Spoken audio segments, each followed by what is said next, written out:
First Nations community in Western Canada has announced the discovery of at least 160 unmarked graves close to a former residential school, the latest in a series of grim announcements from across the country in recent weeks.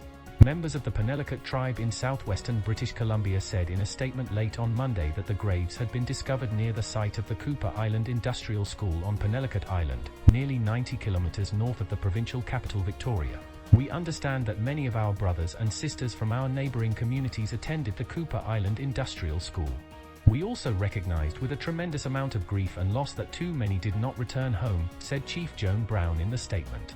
At least 150,000 Indigenous children were forced to attend the schools across the country, which were funded by the federal government and run by churches as part of the campaign to strip the youth of their cultural identity.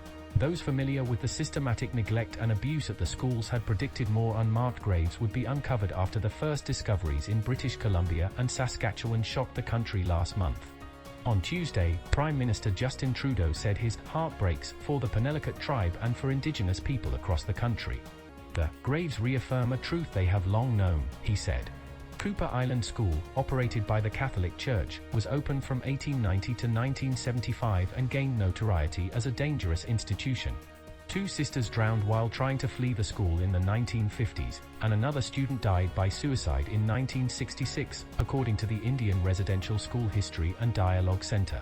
Former employee Glenn Doughty, who worked at the school from 1967 to 1986, was convicted of sexually abusing students in 2002. He was sentenced to 3 years after serving other sentences for sexual assaulting students at other residential schools. During the country's Truth and Reconciliation Commission hearings, survivors recounted being kidnapped and forcefully brought to the school and the fear many felt within the institution's walls. It is impossible to get over acts of genocide and human rights violations. Healing is an ongoing process, and sometimes it goes well, and sometimes we lose more people because the burden is too great, Brown wrote. The community plans on holding 2 healing sessions in the coming weeks, as well as a march to commemorate the generations of children lost to the residential school system. We are at another point in time where we must face the trauma because of these acts of genocide. Each time we do, it is possible to heal a little more, Brown wrote. The announcement from the Penelakut Tribe comes ahead of an expected report from Penelakut Tribe First Nation on Thursday.